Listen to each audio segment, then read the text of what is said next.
Hi hello babes, எல்லோரும் எப்படிடா இருக்கீங்க? ஐ ஹோப் எல்லோரும் சேஃபாக ஹெல்த்தியாக ஹாப்பியாக இருப்பீங்க நம்புறேன்டா. இன்றைக்கி நம்ம பார்க்க போகிறது டேக்கக்கூடிய நெக்ஸ்ட் பார்ட் தானே பார்க்க போகிறோம். ஓகேடா, நம்ம ஸ்டோரிக்குள்ளே போயிடலாம். இந்த ஃபுல்லாக கேளுங்க எஃப்எஃப். உங்களுக்கு பிடிச்சிருந்துச்சின்னா லைக் பண்ணிடுங்கடா. என்ன பாட்டு பிடிச்சிருக்குன்னு கமெண்ட் பண்ணிங்கடா. வீடியோவை ஹைப் பண்ணிடுங்கடா. அப்போ தான் மற்றவங்களுக்கு நம்ம வீடியோ ரெக்கமெண்ட் ஆகும்டா. ஓகேடா, நம்ம ஸ்டோரிக்குள்ளே போயிடலாம். லாஸ்ட் பார்ட்டில் தேக்குக்கு 2 பேரும் லவர் சொல்லி ஒன்று சேர்ந்துருப்பாங்கடா. அதோட என் பண்ணோம் கண்டினியூ பண்ணலாம். இப்போது சடனாக மழை வர ஸ்டார்ட் ஆகுது. அப்போது ஜேகே ஐயோ மழை பெய்யுது அப்படின்னு சொல்லிட்டு தேங்காய் ஓரமாக அழைச்சிட்டு போகிறாங்க. அது ஒரு ஸ்லாப் மாதிரி இருக்குது. அதுக்கு கீழே 2 பேரும் இப்போ நிற்கிறாங்க. அது ஒரு சின்ன ஸ்லாப் தான். அதுக்கு கீழே 2 பேரும் பக்கத்தில் நிற்கிறாங்க. இங்கே ஜேகே திரும்ப தேங்காய் பார்த்து ஸ்மைல் பண்ண தேங்காய் ஸ்மைல் பண்ணுறாரு. அப்போ சடனாக ஜேகே தேங்காய் முன்னாடி வர ஐயோ மாமா மழை பெய்யுது என்ன பண்ணுறீங்க?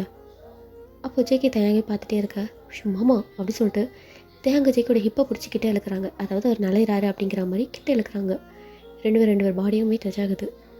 அப்போ தேங்க வந்து மாமா நீங்கள் நலைவீங்கன்னா அப்போது ஜேகே தேங்கோடைய லிப்ஸை அப்படியே சாஃப்டாக கிஸ் பண்ண ஸ்டார்ட் பண்ணுறாரு. தேங்க் ஃபஸ்ட்டு புரியல என்ன நடக்குதுன்னு அவனால் ப்ராசஸ் பண்ண முடியல. அவன் அப்படியே ஷாக்காக ஆய்ஸை வியோட வச்சுக்கிட்டு பார்க்க அப்படியே ஜேகேவுடைய தேங்கோட 2 ஹேண்டுமே ஜேகேவுடைய ஹிப்பை டைட்டாக பிடிச்சிருக்கு. பேக் கிஸ் பண்ணலை, ஐஸை மட்டும் வியோட விரிச்சு பார்த்துட்டு இருக்காங்க. இப்போது நம்ம ஜேகே தான் அந்த கிஸ்ஸை அப்படியே கொஞ்சம் ஃபோர்ஸ்ஃபுல்லாக எடுத்துகிட்டு போகிற மாதிரி நல்லா டீப்பாக கிஸ் பண்ணுறாங்க. அப்போ தான் டேங் ரியலைஸ் ஆகிட்டு அவங்க லைட்டாக அவனுக்குள்ளே சிரிக்கிறாங்க. அது ஜேகேக்கு ஃபீல் ஆகுது. டேங்குமே அந்த கிஸ்ஸை அக்செப்ட் பண்ணிகிட்டே பேக் கிஸ் பண்ணுறாங்க. அந்த மலையில் 2 பேருமே அவங்கள மறந்து அவங்க டீப்பாக கிஸ் பண்ணிட்டு இருக்காங்க. கொஞ்சம் நேரம் கழிச்சு டேங்கால் பிரீத் பண்ண முடியல. மாமா அப்படின்னு சொல்லிட்டு அவன் கிஸ் பண்ணிட்டு பேச ஜேகே அந்த கிஸ்ஸை பிரேக் பண்ணிவிட்டு தேங்கி பார்க்குறாங்க. தேங்க ஒரு மாதிரி ஷையாக ஜேகே பார்க்க நான் உன்னை கீழே கிஸ் பண்ணல நினச்சேன். ஆனால் எப்போ நீ எனக்கு ஓகே சொல்கிறியோ அப்போ தான் உனக்கு கிஸ் பண்ணணும்னு நினச்சேன்.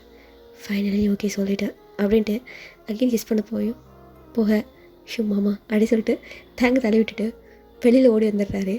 அதாவது மாடியிலேருந்து உள்ளே போயிட்டாரு. ஜேகே வந்து அந்த மலையில் நின்றுக்கிட்டு அவன் ஹேர் அப்படியே ஃபீல் பண்ணிக்கிட்டு மேலே வானத்தை பார்த்து லைட்டாக ஸ்மைல் பண்ணுறாங்க. அந்த மலை துளிகள்லாம் அவர் மேலே விழுது. தயாங்க ஓடினவர் தான் ரூம்குள்ளே போய்ட்டு டோரை க்ளோஸ் பண்ணிவிட்டு அவன் ஹார்ட்டில் கை வச்சுக்கிட்டு நிற்கிறாங்க. இப்போ மாமா என்ன பண்ணுறாரு? கிஸ் பண்ணாங்களா? ஐயோ தயாங்க் நீ லவ் பண்ணுறியா? ஐயோ கிஸ் வேறு பண்ணுறாங்க அப்படின்னு சொல்லிட்டு அவனுக்கு ரொம்ப ஷையாக இருக்குது. எங்கள் ஜேகேவுமே கொஞ்ச நேரம் மலையில் நின்றுட்டு அவனுமே அவன் ஃபீல் பண்ணிவிட்டு வெளியில் வந்து அவனோட ரூமுக்கு போயிட்டாங்க. 2 பேருக்குமே தூக்கம் வரல அன்றைக்கி. பெட்டில் இங்கே தேங்கு ட்ரெஸ் சேஞ்ச் பண்ணிவிட்டு புரண்டு படுக்கிறாங்க. அந்த சைடு ஜேகேவே இப்படி தான். அவனுக்கும் தேங்க் அக்செப்ட் பண்ணிக்கிட்டானா அப்படிங்கிற மாதிரி அவனுக்கும் அவ்வளோ ஹாப்பியாக இருக்குது 2 பேருக்குமே. ஸோ அப்படியே வந்து மார்னிங் ஆகுதா. இப்போ அப்படியே நம்ம கட் பண்ணி ஓப்பன் பண்ணலாம் மார்னிங் சினாரியோவை. கொஞ்சம் அட்மாஸ்பியரை கொஞ்சம் டிஃப்ரெண்ட்டாக யோசிங்க. இப்போ மார்னிங் சினாரியோ எப்பவும் போல் கோழி கூற சத்தம் கேட்டு நம்ம தயாங்க எந்திரிச்சு உட்காந்து அவன் நெட்டி கை காலெலாம் முடிச்சுட்டு பெட்டில் எழுந்துச்சி உட்காந்துட்டு திரும்புகிறாங்க. அங்கே பெரிய ஒரு கண்ணாடி இருக்கும் தயாங்கோட ரூமில். அந்த கண்ணாடி பார்க்குறாங்க. அவன் லிப்ஸ் எல்லாம் பிங்காக இருக்குது. தயாங்க ஒன்று ஒரு லிப்ஸ்லாம் கை வைக்கிறாங்க. வச்சுட்டு நைட்டு தானே சினாரி யோசிச்சு பார்க்குறாங்க. அவனுக்கு ஷையாக இருக்குது. ஏந்து அவனுடைய ட்ரெஸ் எல்லாம் எடுத்துகிட்டு கீழே போகிறாங்க. கீழே போயிட்டு குளிக்கலாம் அப்படி சொல்லிட்டு கீழே போகிறாங்க. அங்கே ஆஷிஷுவல் எப்போவுமே கொல்லைப்புறத்தில் வேலை பார்த்துட்டு தானே போவாங்க. அந்த மாதிரி ஒரு சில இடத்த மட்டும் முன்னாடி இருக்கிற அந்த கொல்லைப்புறத்தை மட்டும் கூட்டி விட்டுட்டு அவன் கூட்டி ஓரமாக ஒதுக்கி வச்சுட்டு அவன் வந்து குளிக்கலான்னு சொல்லிட்டு போகிறாங்க. அதுக்குள்ளே கொல்லைப்புறத்தில் அந்த பால் கறக்கிறவங்களும் அங்கே கொல்லை சுத்தம் பண்ணுறவங்களும் வந்துடுறாங்க. இப்போ நேராக குளிக்கிறதுக்கு தயாங்க போயிட்டாரு. குளித்து முடிச்சுட்டு வேஸ்ட்டையும் உள்ளே ஒரு white colour baleen sleeveless baleen இருக்கும்ல அதை போட்டுட்டு அவன் தலையை துவட்டிக்கிட்டே அப்படியே வெளியில் வராங்க. தலையை துவட்டிக்கிட்டு உள்ளே போகிறாங்க. ஆப்போசிட்டில் டக்குன்னு ஒரு பர்சன் அப்படி வந்து இடிச்சிடுறாங்க. பார்த்தா அது ஜேகே. சாரி மாமா அப்படின்னு சொல்ல ஜேகே பார்த்தோன்னுமே அவனுடைய ஐஸு ஆட்டோமேட்டிக்காக அவன் லிப்ஸுக்கு தான் போகுது. ஜேகே லைட்டாக ஸ்மைல் பண்ண தேங்க போகலான்னு பார்க்க ஜேகே விட மாட்டாங்க. அவன் எந்த பக்கம் போகிறானோ அந்த பக்கம் வழி மறிக்கிறாங்க. நான் மாடிக்கு போகணும் போ அப்படின்னு ஜேகே சொல்ல நீங்கள் முன்னாடி நின்றா எப்படி போகிறது தள்ளுங்க அப்படின்னு சொல்ல அப்போ ஜேகே வந்து தேங்கோட ஹிப்பை சுற்றி ஹேண்டை ஹோல்ட் பண்ணி அவன் நெக்கை ஸ்மெல் பண்ணுறாங்க. இங்கே தேங்க் கொள்ளதான் கூஸ் பம்ப்ஸே வந்துடுச்சு.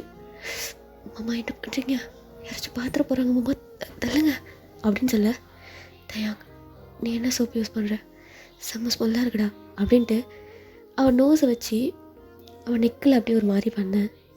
மாமா யாராச்சும் வந்துட்டு போகிறாங்க மாமா, தள்ளுங்க அப்படின்னு சொல்லிட்டு அவனுக்கு அதை ஃபீல் பண்ண முடியல. அவனுக்கு ஒரு மாதிரி கூஸ் பம்ஸ் ஆகுது, அதை ஃபீல் பண்ண முடியல. யாராச்சும் வந்துட்டு என்ன பண்ணுறது, மார்னிங் டைம் வேறு. மாமா தள்ளுங்க மாமா, யாராச்சும் வந்துட்டு போகிறாங்க மாமா அப்படின்னு சொல்ல, நீ என்ன சோப்பு யூஸ் பண்ணுறேன்னு சொல்லு, நான் விட்டுடுறேன் அப்படின்ட்டு நெக்கில் சாஃப்டாக ஒரு கிஸ் பண்ணேன். அவ்வளோதான், பையன் பட்டுன்னு ஜேக்கே தள்ளி விட்டுட்டு போமாம்மா அப்படின்ட்டு வேக வேகமாக மேலே ஓடிடுறாங்க. ஜேக்கே அதை வந்து சிரிச்சிட்டு அவன் வந்து ஃப்ரெஷ்ஷப் ஆக போயிடுறாங்க. நேரம் ரூமுக்கு போயிட்டு அவன் ட்ரெஸ் சேஞ்ச் பண்ணிக்கிட்டே, இப்போ மாமா என்ன பண்ணார் அப்படிங்கிற மாதிரி யோசிக்கிறாங்க. சட்டை எடுத்து போட்டுக்கிட்டு, ஐயோ இந்த மாமா என்ன இப்படி இருக்காரு, என்ன இடம் அது கூட பார்க்க மாட்டாரு, இந்த மாதிரி பண்ணுறாரு தயாங்க அப்படிங்கிற மாதிரி அவனே ஹெட்டில் வந்து அடிச்சுக்கிறாங்க. போச்சு, இனிமேல் என்ன நடக்க போகுதுன்னு தெரியல, ஐயோ அப்படிங்கிற மாதிரி அவன் அப்படியே வந்து இது பண்ணிட்டு பயங்கரமாக யோசிச்சுட்டு இருக்காங்க. கீழே வராங்க.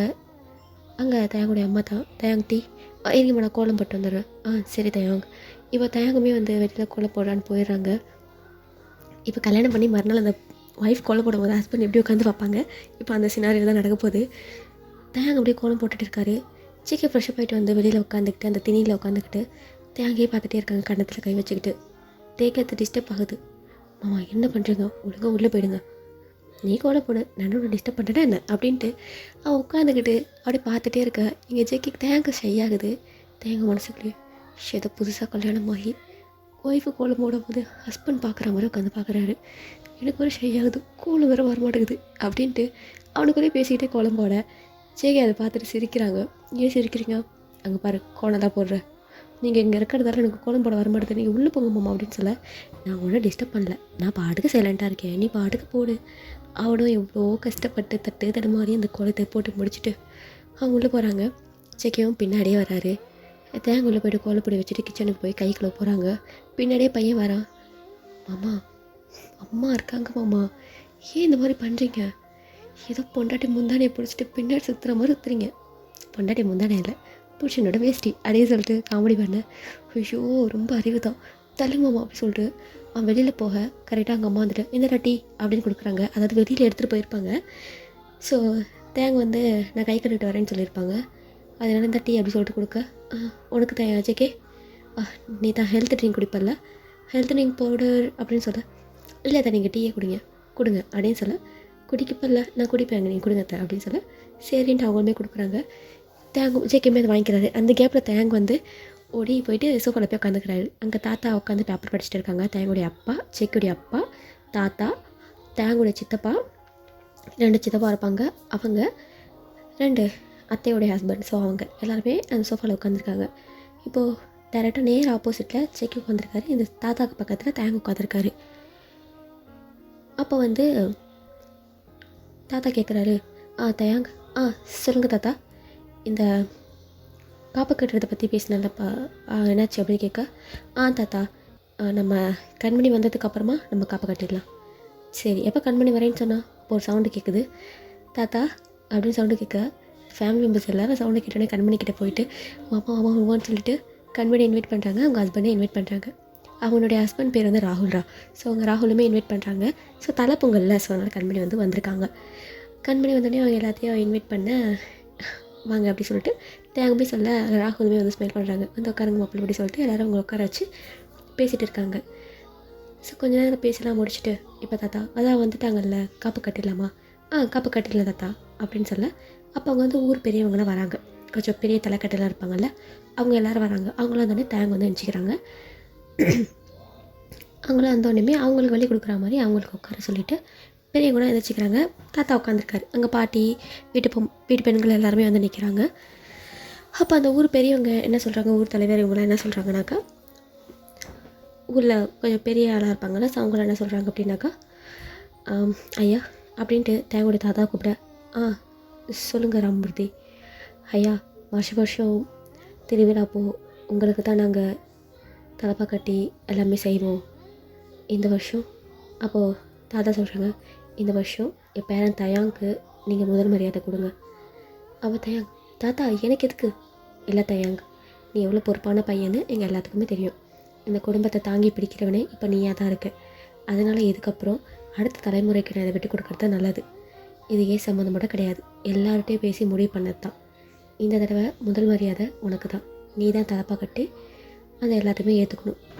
தாத்தா தாத்தா சொன்னால் கேட்க மாட்டியா? சரிங்க தாத்தா அப்படின்னு சொல்ல, அப்போது இந்த வருஷம் தயாங் தம்பிக்கு எல்லாம் பண்ணிடலாம்ல? தயாங்கே இந்த வருஷம் எல்லாம் பண்ணிவிடுங்க. அப்புறம் காப்பு கட்டுறதை பற்றி தான் பேசிகிட்டு இருந்தோம். ஸோ நம்ம காப்பு கட்டிடலாம் அப்படின்னு சொல்ல, சரிங்க ஐயா நம்ம காப்பு கட்டிடுவோம். அப்புறம் காப்பு கட்டினதுக்கப்புறமா யாருமே இந்த ஊரை விட்டு வெளியே போகக்கூடாது, வெளியில் உள்ள ஜனங்களும் வரக்கூடாது அப்படின்னு சொல்ல எல்லாமே அதை பற்றி பேசிகிட்டு இருக்காங்க. அப்போ சேக்கியுடைய அப்பா, சேக்கி உனக்கு ஏதாச்சும் வேலை இருக்கா என்ன? அந்த காப்பு கட்டுறதுக்கப்புறம் வெளியே போகக்கூடாதான். இல்லைப்பா எனக்கு எந்த வேலையும் இல்லை, நான் எல்லாத்தையும் முடிச்சிட்டேன், இதுக்கப்புறம் எனக்கு இங்கே தான் வேலை. இங்கே என்ன வேலை அப்படின்னு கேட்க, ஜேகே தயாங்க பார்க்க அடி அடிங்கிற மாதிரி திரும்பிக்கிறாங்க. இங்கே ஃபன் பண்ணுறது தான் வேலை வீட்டில் அப்படின்னு சொல்ல எல்லாருமே வந்து சிரிக்கிறாங்க. சரி நீங்கள் அதுக்கான ஏற்பாடுகளை பாருங்கள், நம்ம காப்பை கட்டிடலாம் அப்படின்னு சொல்ல எல்லாருமே வந்து அங்கே உள்ளவங்க பெரியவங்க கூட வந்து சரி அப்படின்னு சொல்லிட்டு அவங்க வந்து எல்லாருமே வந்து போயிட்டாங்க. எல்லோரும் கண்மணிகிட்ட பேச எல்லோரும் ஒரு மாதிரி ஜாலி வெப்பாக போயிட்டு இருக்கு. அப்போ பாட்டி தயாங்க, பாட்டி சரி பொங்கலுக்கு திருவிழாவுக்கு எல்லாத்துக்குமே புது துணி எடுத்தோம்ல? ஆமாம் பாட்டி, அது உன் மாமன் வந்தால் தான் கொடுப்பேன்னு சொன்னியே, அதான் மாமனே வந்துட்டானே, கண்மணி வந்துட்டா, கொடுத்துட வேண்டியது தான். அப்போ ஜேக்கி வந்து தயங்கி பார்க்குறாங்க, தயங்க ஆக் போட சிரிக்கிறாங்க. என்ன படி சொல்கிறீங்க? ஆமாம் நீ வந்தால் தான் அவன் கொடுப்பேன்னு சொல்லிட்டான் துணிமணியனா. அப்படியே சொன்ன தயாங், இந்த மாமா மேலே அவ்வளோ பாசமாக உனக்கு அப்படின்னு நக்கலாக கேட்க, அப்படியெல்லாம் ஒன்றும் இல்லைம்மா அப்படின்னு சொல்லிட்டு அவன் துணி எடுக்க உள்ளே போயிட்டாங்க. ஜேக்கி சிரிக்கிறாங்க. ஸோ எல்லாத்துக்குமே வந்து அந்த தீபாவளிக்கு பொங்கலுக்கான துணிகள் ஸோ எல்லாத்தையுமே வந்து தயாங் வந்து கொடுக்குறாரு. கண்மணிக்கு, அவங்களுக்கு ஹஸ்பண்டுக்கு அவங்க சீர் செய்வாங்கள்ல, ஸோ அந்த மாதிரி ட்ரெஸ்ஸு, மோதிரம், செயின் இதெல்லாம் சீர் மாதிரி வச்சு ராகுலுக்கு வந்து தயாங்குடைய தாத்தா பாட்டி கொடுக்குறாங்க. அண்ட் எல்லாத்துக்குமே தயாங் வந்து ட்ரெஸ் எல்லாம் எடுத்து கொடுக்குறாரு. இப்போது ஜேகேக்குமே வந்து எல்லாருமே அந்த ட்ரெஸ்ஸை எடுத்துகிட்டு உள்ளே போயிட்டாங்க பார்க்குறதுக்கு. இப்போ ஜேகேக்கு வந்து அந்த ட்ரெஸ் எடுத்து கொடுக்குறாரு. என்ன வாங்கியிருக்க, ஓப்பன் பண்ணி பாருங்கள் அப்படின்னு சொல்ல தேங்க அந்த ஜேகே அந்த ட்ரெஸ் எடுத்து ரூமுக்கு போகிறாரு. இங்கே வந்து பாருங்கள், அப்போ தானே உங்களுக்கு பிடிச்சிருக்கா இல்லையான்னு தெரியும். என் ரூமுக்கு வாட சொல்கிறேன். இல்லை நான் வரல, எனக்கு வேலை இருக்குது வாடா அப்படி சொல்லிட்டு தேங்கோட கையை பிடிச்சி ஜேகே இழுத்துட்டு ரூமுக்கு போகிறாரு. ஐயோ எனக்கு மாமா, எனக்கு வேலை இருக்கு மாமா, காப்பு கட்ட போகிறாங்க, நான் அங்கே இருக்கணும், முதல் மரியாதை வேறு எனக்கு பண்ண போகிறாங்க, நான் கோவிலில் தான் இருக்கணும் அப்படின்னு சொல்ல, நீ ஃபஸ்ட்டு இங்கே வா, நான் ஒன்றும் பண்ண மாட்டேன் அப்படின்னு சொல்லிட்டு ஜேகே வந்து தேங்க வாங்கி கொடுத்த ட்ரெஸ்ஸை ஓப்பன் பண்ணேன். என்ன ஒரே வேஷ்டி சட்டையாக வாங்கி கொடுத்துருக்க அப்படின்னு கேட்க, அதுவா மாமா கல்யாணத்தில் கட்டியிருந்தீங்கல்ல, பார்க்க அழகாக இருந்தீங்க, பிடிக்கலன்னா பரவாயில்ல நீங்கள் பேண்ட்டை போட்டுக்கோங்க, நான் அது கூட வாங்கிட்டு வரேன். இல்லை எனக்கு இது பிடிச்சிருக்கு, வேஷ்டி சட்டை பிடிச்சிருக்கா என்ன? பிடிச்சிருக்கு. பயந்துக்கிட்டே இருந்தேன் மாமா, ரொம்ப தேங்க்ஸ் அப்படின்னு சொல்ல, எனக்கு வேஷ்டி கட்ட தெரியாது, பட் என் தயாங் கட்டி விடுவான் அப்படின்னாக்கா நான் எத்தனை வேஷ்டி வேணாலும் கட்ட ரெடி மாமா அப்படின்னு சொல்ல, அப்போது ஜேகே வந்து பேசிக்கிட்டே தயாங்கிட்ட வர, தயாங்க நான் போகிறேன் மாமா அப்படின்னு சொல்லிட்டு வெளியில் ஓடிடுறாங்க. ஐயோ இந்த மாமா வச்சுக்கிட்டு அடிக்கிற மாதிரி தேங்க ஓடிடுறாரு. ஸோ ஈவினிங் போல் ஆகுது, கோவிலில் காப்பு கட்டுறாங்க, அதாவது ஊர் எல்லையில் வந்து காப்பு கட்டுறாங்க. ஸோ அந்த இதெல்லாம் வந்து அப்படியே வந்து போயிட்டு இருக்குது. எல்லாருமே இப்போ கோவிலில் தான் இருக்காங்க. ஸோ அந்த இதெல்லாம் அந்த காப்பு கட்டுறதை பார்த்துக்கிட்டு எல்லோரும் கோவிலில் இருக்காங்க. ஸோ அந்த இதெல்லாம் அப்படியே காப்பெல்லாம் கட்டி முடிச்சுட்டு அந்த இதெல்லாம் வந்து முடியுது. எல்லோரும் சாமி கும்பிட்டுட்டு வீட்டுக்குள்ளே வராங்க. ஸோ இப்போ எல்லாருமே வந்து ஃபேமிலியாக உட்காந்து பேசிகிட்டு இருக்காங்க. அப்போது தேங்குடைய பாட்டி, அடுத்தது இந்த வீட்டில் இன்னொரு கல்யாணம் நடக்கணும். அப்போ எல்லோரும் பாட்டியை பார்க்க, வேறு யாரும் இருக்கா கல்யாணம் பண்ணுற வயசில் அப்படிங்கிற மாதிரி பார்க்குறாங்க. அப்போ பாட்டி, அடுத்த கல்யாணம் என் பேரனுக்கு தான் அப்படின்னு சொல்லிட்டு தயங்க காட்ட, என்னது எனக்கா? சின்ன பாட்டி நீங்கள், எனக்கு என்ன வயசாகுது, இப்போ தானே 23 ஆகுது அப்படின்னு சொல்ல, என்னடா இப்படி சொல்லிட்ட? அப்போது தாத்தா, அந்த காலத்தில் எனக்கு கல்யாணம் பண்ணும்போது நான் 20 வயசு தான்டா பேராண்டி அப்படின்னு சொல்ல, என்ன தாத்தா சொல்கிறீங்க, 20 வயசில் கல்யாணம் பண்ணிங்களா? ஆமாம், நல்ல வேலையில் இருந்தேன், நல்லா விவசாயம் பண்ணேன், எங்கள் அப்பா வந்து நல்லா விவசாயம் பண்ணுறேன்னு என்னை கட்டி வச்சுட்டான் அப்படின்னு சொல்ல, உங்களுக்கே 20 வயசு தான், அப்போ பாட்டிக்கு அப்போ எத்தனை வயசு? அப்போ பாட்டி வைக்கப்பட்டுக்கிட்டே, எனக்கு அப்போ 10 வயசு தான்டா பேராண்டி அப்படிங்கிறாங்க. ஏதோ 10 வயசில் குழந்தை திருமணம் தாத்தா பண்ணியிருக்கீங்க அப்படின்னு சொல்லி கேட்க, அப்போது தாத்தா, அந்த காலத்துலலாம் அப்படி தான்ப்பா, சின்ன பிள்ளைகளே பிடிச்சி கட்டி வச்சுருவாங்கப்பா, இந்த காலத்து பிள்ளைங்க தான் சீக்கிரம் பண்ண மாட்டீங்க அப்படின்னு சொல்ல, அவங்க தாத்தா சிரிக்கிறாங்க. அப்போ உங்களுக்கு அந்த மாதிரி கல்யாணம் தான், எங்கள் அப்பா அம்மாவுக்கு உன் அப்பனுக்கு கல்யாணம் பண்ணுறதுக்கு 30 வயசு ஆயிடுச்சுடா அப்படின்னு சொல்ல, ஏன் உங்களுக்கு 20 வயசில் அப்பாவுக்கு மட்டும் 30 வயசில் அவன் தான் பண்ணிக்க மாட்டேன்னு விரும்ப பண்ணா அப்படின்னு சொல்ல, அப்போ வந்து ஏப்பா அப்படின்னு கேட்க, உன் தாத்தா அப்போ விவசாயத்தில் வீழ்ச்சியாக இருந்தார், கல்யாணம் பண்ணிக்கிட்டாரு, எனக்கு அடுத்தது தங்கச்சிலாம் இருக்குது, அவங்களெல்லாம் கட்டி வச்சுட்டு தான் கல்யாணம் பண்ணணும்னு நினச்சேன் அப்படின்னு சொல்ல, அப்போ வந்து ஓ அப்படியே இருக்கிற மாதிரி எல்லோரும் வந்து ஸ்பெண்ட் பண்ணுறாங்க. அப்போ வந்து பேச்சை மாற்றாதங்கடா தயாங், இங்கே பாரு, நீயுமே விவசாயம் நல்லா பண்ணுற, எல்லாத்துலேயுமே நீ கரெக்டாக இருக்க. இப்போ ஊர் மரியாதையே உனக்கு தான் ஃபர்ஸ்ட் வரப்போகுது, எல்லா பொறுப்போடுமே இருக்க. நீ எதுக்கு கல்யாணம் பண்ணக்கூடாது? எங்கள் உயிர் இருக்கும்போது உன் கல்யாணத்தை நாங்கள் பார்த்துட்டோன்னாக்கா சந்தோஷப்படுவோம்ல. அப்போ தயாங்க நிமிந்து ஜேகே பார்க்க ஓகே சார் அப்படிங்கிறாங்க. தயாங்க வந்து ஜேகே பார்த்து மறைக்க ஜேகே நான் கதை சிரிக்கிறாங்க. இல்லை பாட்டி, இன்னும் கொஞ்ச நாள் போகட்டும், அப்புறம் பார்த்துக்கலாம். இப்போ தானே கண்மணிக்க முடிஞ்சிருக்கு.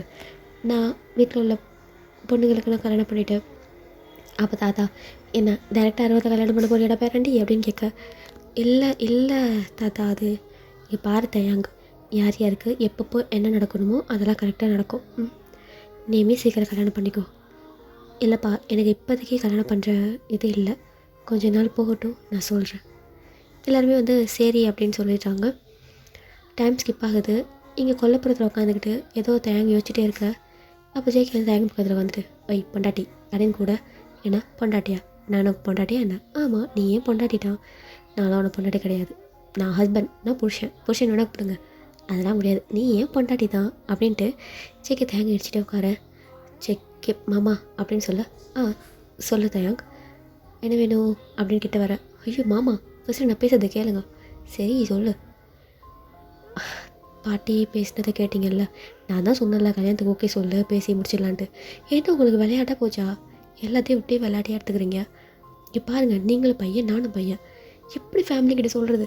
எனக்கு அதை நினைக்கும் போது தான் பக்குன்னு இருக்குது. எங்கே சொல்ல போய் அது தாத்தா பாட்டிக்கு பிடிக்காம நாளைக்கு திருப்பியும் குடும்பம் பிரிஞ்சிருமோன்னு எனக்கு பயமாக இருக்குமாம்மா. உங்களுக்கே அந்த பயம் இருக்க மாட்டேது. இங்கே பாரு, நீ ரொம்ப யோசிக்காத, புரியுதா? கண்டிப்பாக தாத்தா பாட்டி அக்செப்ட் பண்ணிப்பாங்க, எனக்கு அந்த நம்பிக்கை இருக்குது. எனக்கு பயமாக இருக்கு மாமா அப்படின்னு சொல்ல, நீ பாரு தயாங், நீ பயப்படாத. உனக்கு அவ்வளோ பயமாக இருந்தாக்கா நான் இருக்கும் போதே தாத்தா பாட்டிக்கிட்ட பேசலாம், அவங்க சம்மந்தத்தை வாங்கிட்டு பேரண்ட்ஸ் கிட்டே சொல்லலாம், சரியா அப்படின்ட்டு கண்ணத்தை பிடிச்சி கேட்க, தயாங்கமே வந்து சரி மாமா அப்படின்னு வந்து சொல்லிட்டாங்க. சரி தூங்க போகலாமா? சரி அப்படி சொல்லிட்டு இப்போ 2 பேருமே மேலே போகிறாங்க. விஜய்க்கு ரூமுக்குள்ளே போகும்போது தயாங்க இப்படி சொல்லுங்க, மாமா என்னை விட்டுருங்க, நான் தூங்க போகிறேன், இங்கே வந்து தூங்க. ஐயோ மாமா தப்பாக நினச்சிக்க போகிறாங்க மாமா. ஐயோ நம்ம 2 பேரும் பசங்க, தப்பாலாம் நினைக்க மாட்டாங்க, நீ வா அப்படி சொல்லிட்டு பிடிச்சிருக்க. மாமா நான் ரூமுக்கு போகிறேன் மாமா, அது பொங்கல் வேறு வரப்போகுது மாமா, நீங்கள் இந்த மாதிரிலாம் பண்ணுறது சரியில்லை. நான் ஜஸ்ட்டு தூங்க தான் கூப்பிட்டேன், வேறு எதுவும் பண்ண மாட்டேன். இருந்தாலும் எனக்கு பயமாக இருக்குது, நீங்கள் ஏதாச்சும் பண்ணிட்டீங்கன்னா மிஞ்சி போனால் கிஸ் பண்ண போகிறேன், வேறு என்ன பண்ண போகிறேன்? வேறு எதுவுமே பண்ண மாட்டேன், பயப்படாத அப்படின்னு சொல்ல. இல்லை நான் உங்களை நம்ப மாட்டேன். தயாங் நம்பு, நான் மாமா உன்னை கல்யாணம் பண்ணிக்க போகிறவன், அதனால தான் பயமாகவே இருக்குது, நான் போகிறேன் போங்க அப்படின்னு சொல்ல. இல்லை நீ இன்றைக்கி இங்கே தான் தூங்குறேன் மாமா, என்னை கண்ட்ரோல் பண்ணிக்கிறேன், பயப்படாத. நான் அப்படி ஏதாச்சும் பண்ண அப்படின்னாக்கா நீ ரூமுக்கு போயிடு. இருந்தாலும் தயாங் ப்ளீஸ், ஒரு மாதம் ரொம்ப மிஸ் பண்ண தயாங் ப்ளீஸ். சரி அப்படின்னு தயாகமே வந்து ஓகே சொல்லிடுறாரு. இப்போ 2 பேருமே வந்து பெட்டில் வந்து படுத்துருக்காங்க. சிக்கி ஒரு கார்னர், தயாங் ஒரு கார்னர். நான் அப்போ சொன்ன மாதிரி தான், அது சின்ன கட்டில், 2 பேர் தான் படுக்க முடியும், அந்த மாதிரி கட்டில் தான். 2 பேர் படுத்துருக்காங்க. நடுவில் பார்க்குறாங்க, சின்னதாக ஒரு கேப்பு தான். தயாங் விழற மாதிரி படுத்துருக்காரு. நீ இப்போ எதுக்கு அங்கே போய் படுத்துருக்க? என்னம்மா அப்படின்னு சொல்லிட்டு கேட்க, தேங்கோட ஹிப்பை பிடிச்சி செக்க கிட்டே அழுக்க, மாமா என்ன பண்ணுற? கீழே விழுந்துடாத, நான் தான் சொல்லிட்டேன்ல, நான் உன்னை ஒன்றும் பண்ண மாட்டேன், நீ தூங்கு. அது எல்லாம் மாமா அப்படின்னு சொல்லிட்டு செக்கி இழுக்க, தூங்கு தயாங் அப்படி சொல்லிட்டு தேங்காய் செக்கை செஸ்ட்டில் போட்டு தூங்க வைக்கிறாரு.